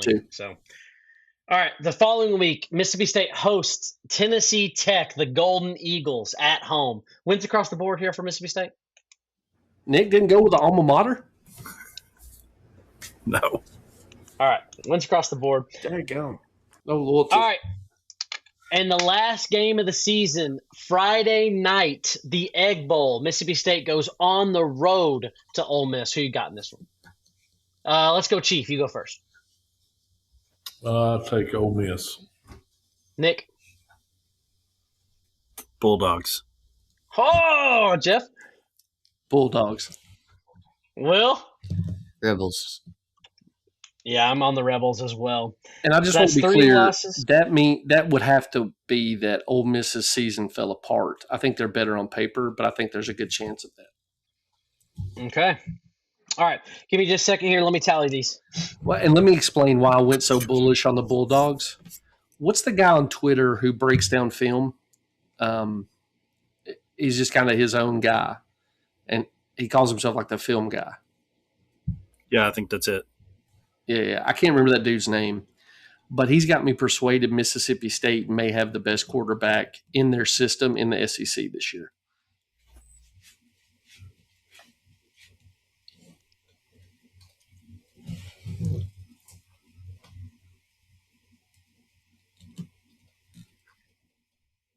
I tell you what, go ahead and put me down for that guy gets a Heisman invite. It's so hard to do this when you're doing that. You guys do not want to know what Jeff's record is on Mississippi State. It's crazy. They're going it's like 9-3. They're going to surprise the world. The guy's going to look like Bo Jackson on Tecmo Bowl.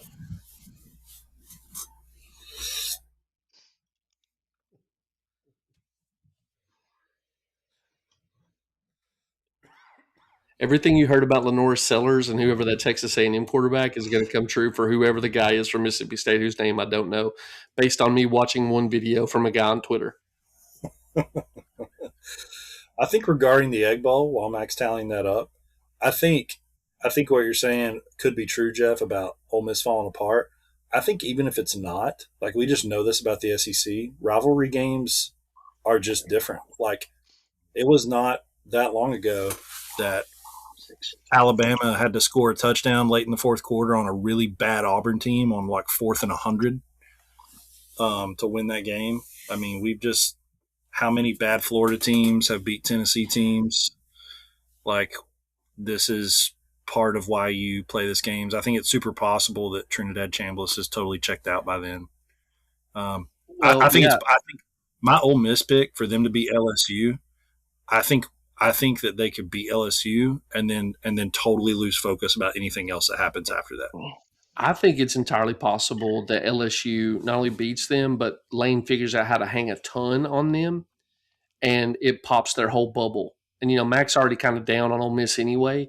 If LSU comes in and humiliates them, I think that whole team checks out. All right, boys, I got it here tallied up. We're going to save Jeff for last for the content. So Will had Mississippi State at 4-8. 4-8. Nick, you had Mississippi State at 8-4, the inverse of Will's pick. Chief had Mississippi State at 6-6. Mac had Mississippi State at 5-7, and Jeff had the Mississippi State Bulldogs at 10-2. That is the same record as LSU, ladies and gentlemen. I'm going to loan you units for you to bet the over for me. Unbelievable. You heard it here first, folks. Mississippi State's making the playoff this year. That one dude on Twitter. Yeah, so the average here would come out to like 7 something. So that's like 3 I throw games the average above. off maybe a little. Yeah, that's like 3 games above. Even without Jeff, we're hitting the over though. Free money.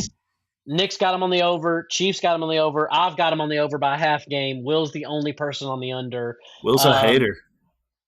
Dude, I don't know, man. Like, I think 4-8 or 5-7 is like, I would be shocked if they go 500. I would be absolutely shocked if they go 500. I would be too. Because you think they're going to go.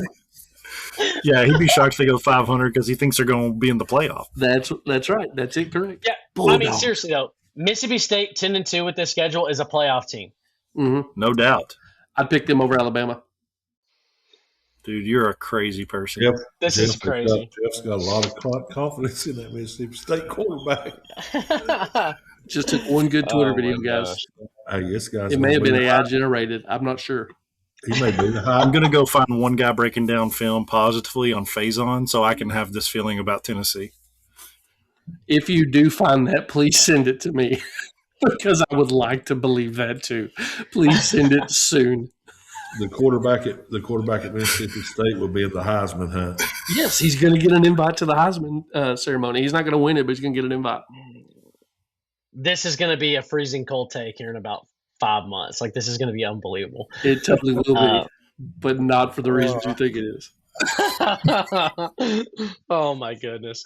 All right, well, that wraps up the SEC Gauntlet for tonight. That's LSU, Mississippi State. According to the podcast, you're going to want to take the over on both these teams, but more confidently on Mississippi State, according to Jeff. So let's get into our last segment of the night here, which is Rocky Top Roots. Nick, tell them what we're talking about tonight, man.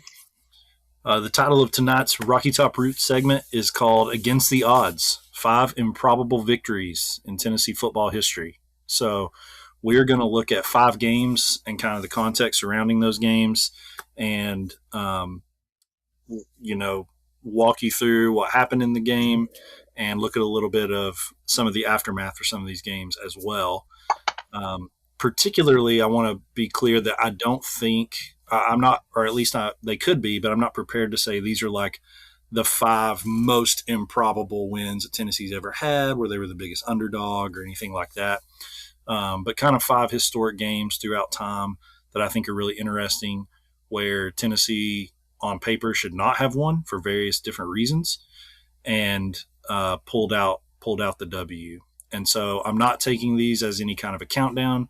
The order is strictly chronological. So I took these teams, picked 5 that I thought were interesting, and then put them in chronological order.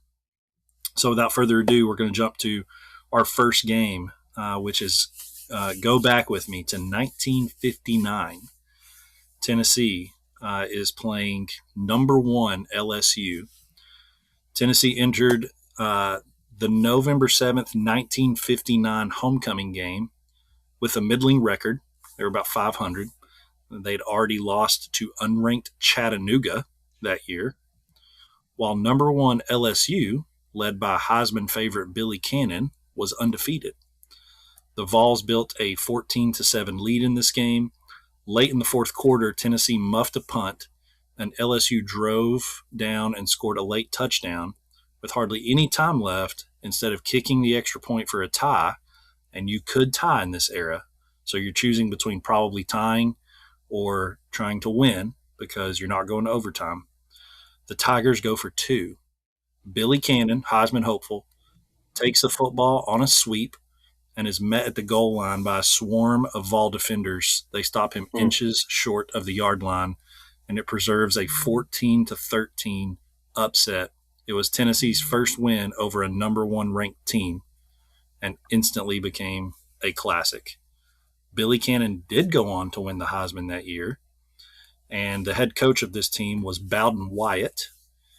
Bowden Wyatt was from Kingston, Tennessee. He played football at Tennessee under General Neyland, and he was an All-American on the 1938 National Championship team for Coach Neyland. This was not a very good Tennessee football team on paper, but they were better than the number 1 team in the country on November 7th, 1959. This game is called The Stop, famously called The Stop. Wow. Number 2. Do you want us to stop it? Should we talk about these as we go, Nick? Do you think it'd be better? I think that's great. Let's do it. Chief, were you alive for this game? Did you watch this game? He didn't miss it by much, bro. Let me tell you something, Mike.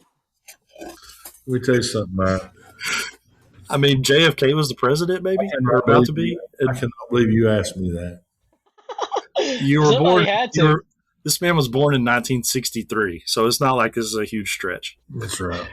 Yeah, But he knew better than that. My dad was 12. Let's get Guarantee Casey you on the did not watch podcast. I guarantee.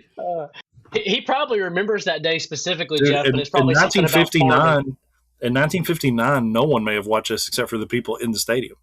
That's true. Because Was only anyone a few games were televised. Was anyone familiar with this game before Nick read the details of it? I've got a poster in my bedroom.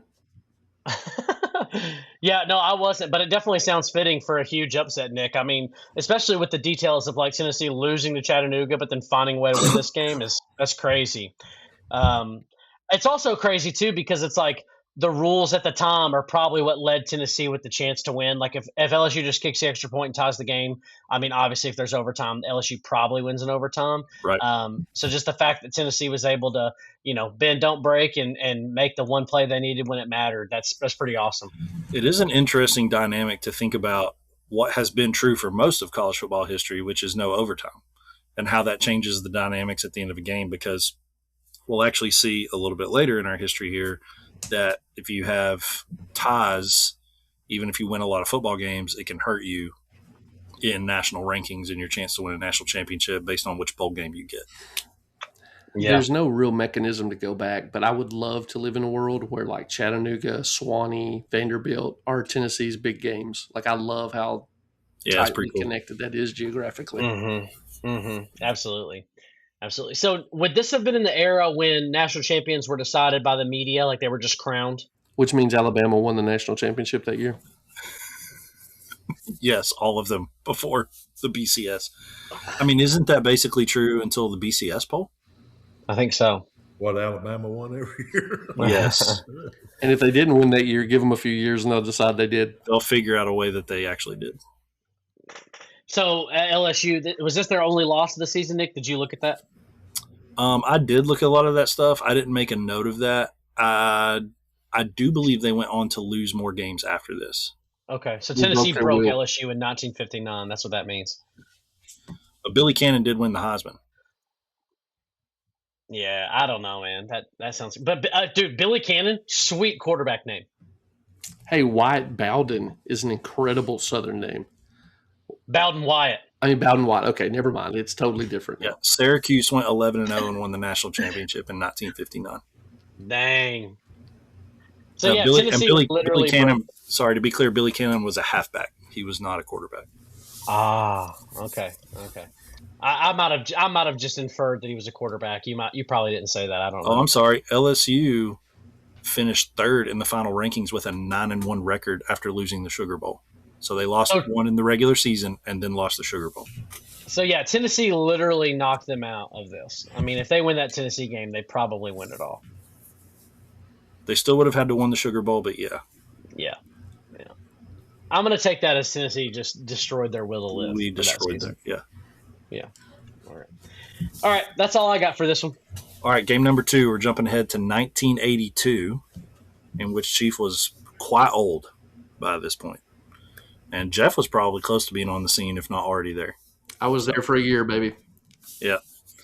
1982, Tennessee and Alabama. Coach Johnny Majors, who is the coach for 3 of these games, if I remember correctly, that we're going to talk about. Tennessee entered the third Saturday in October in 1982 with a 2-2-1 record. Wow. And they were playing number 2 Alabama under Bear Bryant, who was 5-0 and coming off of a big win over number 3 Penn State the week before. Alabama led 14-3 in the second quarter. Tennessee responded with explosive plays, including a 52-yard touchdown pass from Alan Cockrell to Willie Gault, none other than your own Willie Gault, who I believe is the famous clip that John Ward said Willie Gault was running over, through, around, and underneath defenders from South Carolina. Mm-hmm. So the Vols took control in the fourth on a Chuck Coleman 34-yard touchdown run, and they pushed the lead to 35-21. This is mid to late fourth quarter. Alabama responds with the score to make it 35-28, and they stopped Tennessee and got the ball back one more time. Oh, my gosh. A late drive and threw an interception in the end zone with 17 seconds remaining, sealing the win for the Vols. Dude. The victory snapped an 11-game losing streak to the Tide in Bear Bryant's final year as the head football coach at the University of Alabama. Let's go. Fans tore down the goalposts exactly 40 years to the weekend as they do it again in 2022. Let's go, dude. Interesting fact, Danny White has a GoFundMe to replace those goalposts as well. Why you gotta be like that? Oh, my gosh. It's just because I hate him. This was the Bears' final season at Alabama, and I actually do believe what you said about the last game is true. The wheels absolutely fall off for Alabama after this game. They'd already beat number 3 Penn State. They were number 2 in the country. They were 5-0, and they ended up losing like 3 more games this year. Broke lots of streaks of Bears, and Coach Bryant retired after the season, and he actually died about a month after this season ended. This was Coach Majors' 6th season at UT. I think this is a huge win. This was Johnny Majors' 6th season as a head football coach at UT, and through his first 6 seasons, he never won more than 8 games. Wow. The next year after this, they won 9, and they went on to win 9+ games in 6 of his next 10 years before he Phil resigned. Fulmer buried that knife. Before he resigned and returned to Pitt. Whether he resigned of his own volition, you decide. Wow. Papa Heavy knifed him. Anytime Tennessee's beating Bama, that's a good one. Chief, you remember this one? Well, see, now you got to realize when 82, I was in Georgia. Oh, gosh, stop. Here we go. Y'all are about to learn dark secrets from the This past. is the BC era of Chief. I was in Georgia. The BT era before Tennessee. Georgia won the national championship in 80. We beat Notre Dame with Herschel Walker. Wait, what's we? What's Yeah, we? What I league know. is we? Boys, I'm sorry. But We. and then I'm 81 we're playing, and we're playing Pittsburgh to win it. And stupid Vince Dooley had not blitzed. This is not a Georgia podcast, Chief. I know, but he had not blitzed all night. Okay, it was 4th down. Pittsburgh has to score, and Vince Dooley blitzes, and Dan Marino throws a touchdown pass. Couldn't happen to a better bunch. Couldn't happen to a better bunch. Having seen his son coach, I'm unsurprised. I know. That's what I said. I told him when they hired him, I said, God, he ain't no better than his daddy. But now, see, I remember Willie Gault and all that, but, I was in Georgia. I graduated in Georgia in 82, so that's who I looked, that's who I was used to watching. Dogs. Horrible. I don't like to talk about this part of my father's past, just so everybody knows. Yeah, it's shameful. It's shameful. Yeah, it's unfortunate. Well, he got here as soon as he could, guys. It's unfortunate. Got here. We should move on to the next game so we can stop talking about Georgia. Yeah. I just love that Tennessee, I don't want to say killed Bear Bryant, But they ended. I mean, I love Ended his life. Yeah, that's what I'm saying. I don't want to say that. I want to think about it internally. But I love that North Carolina beat Coach K in his final season, and this is the better version of that. It's up there. Yeah. Yeah. Yeah, Tennessee didn't kill Bear Bryant; they just unalived him. It is interesting. I've actually thought about this because I've known this. This is one of these games that I knew about prior, and it is interesting to think about. I think you see this a lot in history, and this is tangential to what we're talking about. But when people are so like focused and driven on like a task for like so long, and they stop doing that thing, and there's not potentially like purpose after that, I think you see like a big drop off, like with their health. I think you see a lot of people that retire that do this if they don't have plans to stay engaged and have work to do, and they're idle, that their health declines. And so, yeah, that's why Will's going to be milking cows forever, boys. That's right. I mean, that's probably what seriously, that's probably what keeps Saban like he is, because he's still so involved. Sure. All right, next game, Nicholas. Third game. Just a few years into the future, 1985, Tennessee versus number 1 Auburn. Your head football coach, Johnny Majors. Early in the 1985 season, September 28th to be exact, unranked Tennessee, who had only played one game at this point, and they tied UCLA 26-26 in that first game, is hosting number 1 Auburn, who was 2-0 and had crushed a couple inferior opponents. But they were the strong favorite because they had this guy on their football team, a halfback, who was a Heisman hopeful. I think his name was Bo Jackson. And the Vols dominated from the start of this game. They race. No one expected Tennessee to win. They race out to a 24-0 lead by halftime in Neyland Stadium.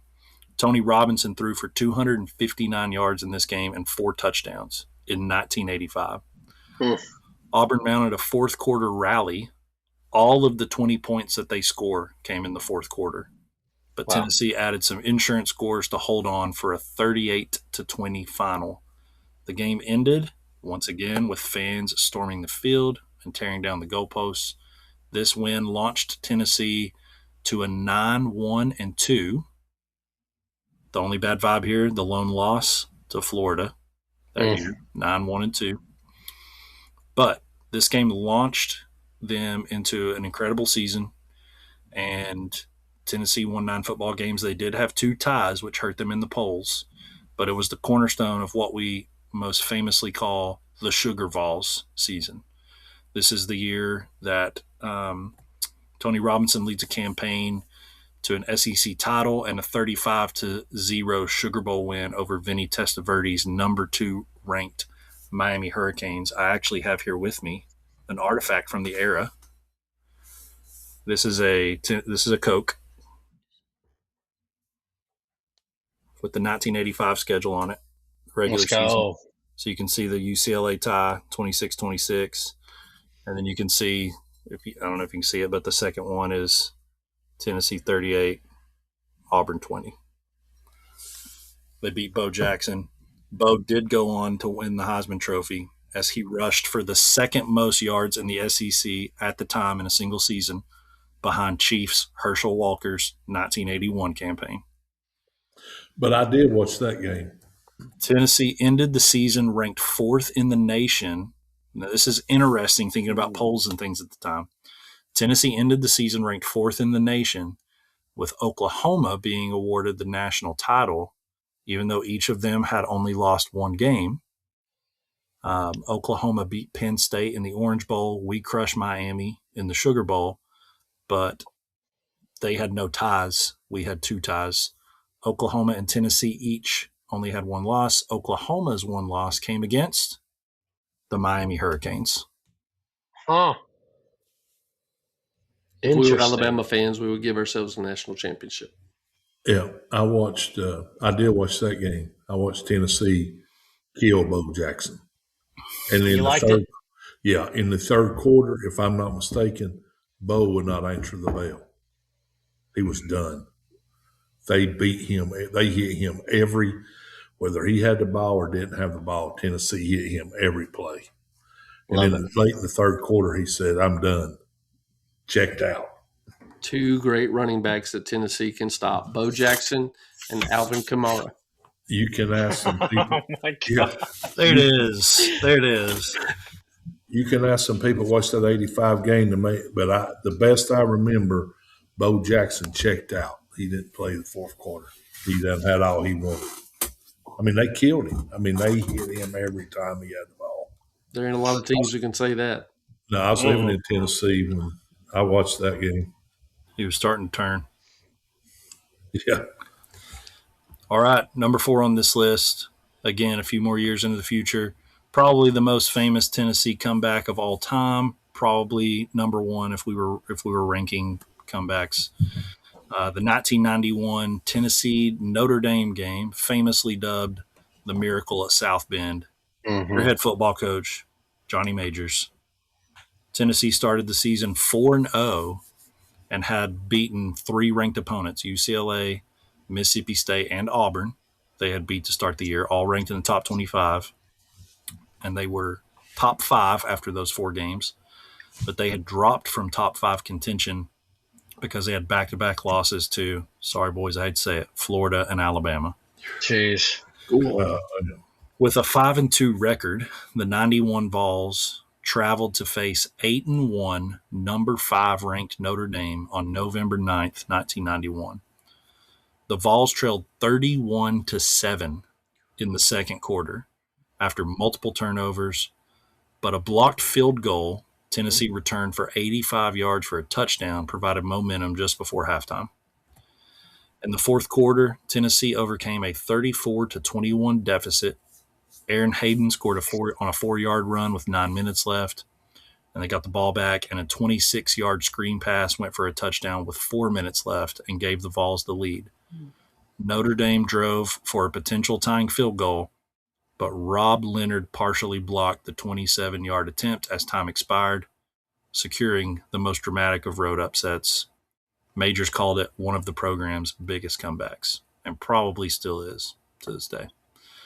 The Vols would not lose again in the regular season, but they did fall to Penn State in the Fiesta Bowl. So they lost 3 football games that year. Was Lou Holtz at Notre Dame?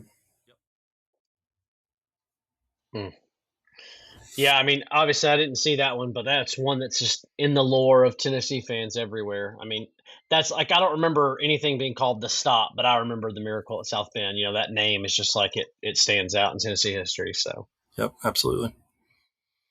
Jeff, obviously you probably remember this one. Is that true?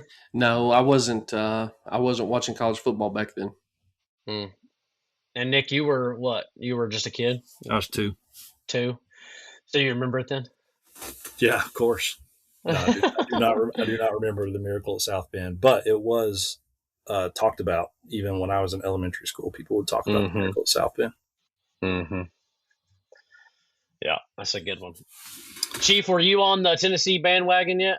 Yes, because see, one of my cousins, believe it or not, is a big Notre Dame fan, and Trader Joe's con. So he was pretty sick. Surprised he's not a deacon. You haven't made him a deacon yet? Yeah. Gus Perley just let any unregenerate person serve at your church. I can't help what was there when I got there. All right, last one. Almost everybody on this pod's going to remember this one. 1998, Tennessee and the Arkansas Razorbacks with your coach, Philip Fulmer. The number 1 Tennessee Vols, who were undefeated with national title hopes, hosted the 8-0 undefeated number 10 ranked Arkansas Razorbacks on November 14th, 1998 at Neyland Stadium. The Vols trailed 21-3 at one point and faced a 14-point third-quarter deficit before rallying. Late in the fourth, however, Arkansas led 24-22 and needed just 1 first down to put the game away with 1 minute and 53 seconds remaining. On a play that would turn out to be tragic for the Razorbacks, quarterback Clint Sterner, coming out from under center, stumbles, stepping on All-American guard Brandon Bullsworth's foot in a play action and fumbled. He stumbled and he fumbled. Billy Ratliff recovered for Tennessee at the Arkansas 43, and Travis Henry led a drive that was not very long, a few plays, scoring the go-ahead 2-yard touchdown with 28 seconds left. And the win preserved the perfect season for the Vols en route to the first ever BCS National Championship. Brandon Bullsworth famously died in a tragic vehicle crash 11 days after being drafted number 63 overall in the third round of the NFL draft because he had overcome his walk-on status and he had become an All-American guard and NFL draft pick with a tragic end. There was actually a major motion picture that is pretty popular, a biographical piece on Brandon Bullsworth called Greater that was released in 2016 to highlight his life. But I remember watching this game, and I remember Chief sitting in his recliner, and I remember Clint Sterner stumbling and fumbling, and Chief leaping out of his recliner with about a 40-inch vertical and pointing at the TV and saying, "He laid the football on the ground. He laid the football on the ground." That's awesome. And then the Cheese ran like four. They handed him the football like 4 times, and he was in the end zone. Did y'all ever go watch the life of that young man at Arkansas? Yeah. You ought to look that up. I watched it one night, and what Nicholas is right, when he steps back to block, that lineman steps back to block, he steps on the quarterback's foot. Mm-hmm. That's what made him fumble. That's what made him fumble. But he talked about how that the Lord was in his life and how he got drafted and how he was coming back home from the draft to meet, his mom and daddy to celebrate and everything. He got killed on a car. It is a tragedy for Brandon Bullsworth. It is the play that I most remember from my childhood, and I watch it every summer leading up to the football season because it was the most amazing thing that had ever happened to me in my life at that point. Yeah. Well, the iconic oh, sorry, go ahead, Chief. No, I'm glad we won the national championship and all that, but it's just his life. I've heard of what we was talking about of how their testimonies touch people's life, and that young man, just giving his life testimony and all that, but it's pretty neat if you get to watch it. Yeah. The iconic bit of Tennessee lore there is that apparently it said that Billy Ratliff was on the sideline when Arkansas was getting the ball back, and he was, telling people, "Don't worry about it. We're going to get the ball back." He was really adamant that Tennessee was going to get the ball back. And I guess the way that it plays out is that not only does Billy Ratliff recover the ball, but he's also the guy that's lined up in front of Brandon Bullsworth, and he blows him up pretty much on that play. And that's why Bullsworth is kind of out of position. That's why he steps on Clint Sterner's foot, is because of Billy Ratliff's just relentlessness in pursuing, the running back and the quarterback on that play. That's the Tennessee spin of how awesome that play is. And that's obviously why, as football players, you can't, even when things look rough, you got to still play, you got to keep playing because you don't know what type of stuff's going to happen if you just play hard and keep fighting. So that's because iconic. You might have a guy coaching on the other side like Houston Nutt that with under 2 minutes left is running a play action right. first down. Right. It's almost as bad as lining up in 12 personnel to throw a screen pass to a tight end that you haven't thrown to all year. There it is. You killed him. The good vibes guy's gone. You killed him. There he is. So just to recap, 1959, the stop against LSU and Billy Cannon, who went on to win the Heisman. 1982, Coach Majors beats the Bear in his last trip to Neyland Stadium, in his last gasp. 1985, Tennessee beats number 1 Auburn and Bo Jackson. 1991, you have the miracle at South Bend coming down from a 31-7 deficit.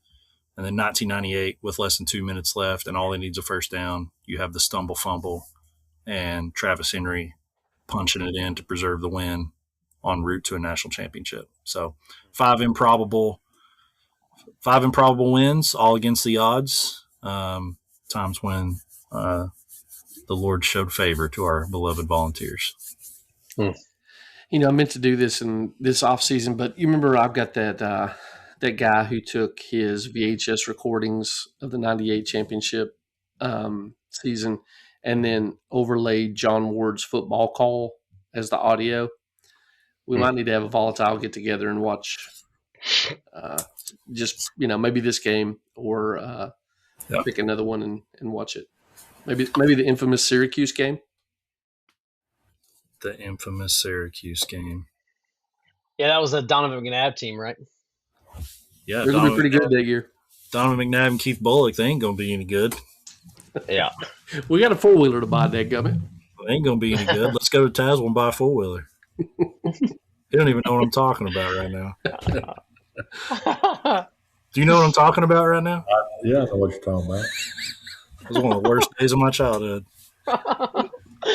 Oh, God. I know what you're talking about. I actually got to I can't remember if I've mentioned this on the pod, but I actually got to personally meet Jeff Hall, who kicked the game-winning field goal in that game, and told him that story, and he thought that was pretty cool. So it was a pretty cool thing to meet Jeff Hall and be like, let me tell you about one of the worst and best days also of my childhood and how you saved it from complete tragedy. So you threw me under the bus to Jeff Hall. All I did was tell the story. I mean, all I did was tell the story as it happened. Threw me under the bus. The way your sons will do you, man. You got to watch out. You know what? Threw me right under the bus. But I did my four-wheeler. Thank God for that failure in Tazewell. I had that little 12-inch black and white screen TV so I could watch Jeff Hall kick a walk-off field goal against Donovan McNabb and the Syracuse Orangemen, who were going to be terrible. Did you get a four-wheeler out of it? Yeah, I got a four-wheeler. I bought me a four-wheeler. Nick ever get to ride it? Yeah, I let him ride it some. But the thing is, guys, is this. They shouldn't even been in the ball game. So why not go buy a four-wheeler? You're not wrong, but Philip Fuller was our football coach, so it was always interesting. As much as I love him, we never put anybody away. Except Johnny Majors. Rip Johnny. Yeah. Let me just say this about Peyton. Everybody was on Peyton's like he couldn't beat Florida. He couldn't. He literally didn't. It wasn't that he couldn't beat Florida. Former couldn't beat Florida. We was at Florida 35-7 at the half with Peyton Manning at Florida at halftime, up 35-7. And they asked Steve Spurrier after the game, "What did you tell your boys in the locker room?" I said, "Just go play football. Former quit. We keep playing football. We'll win." They beat us 63-35. Jeez Louise. You heard it here, folks. If you were hoping to have a good vibe summer, it's been killed by Boomer Cons on this episode, namely Chief and Jeff. We know you were trying to have a good summer.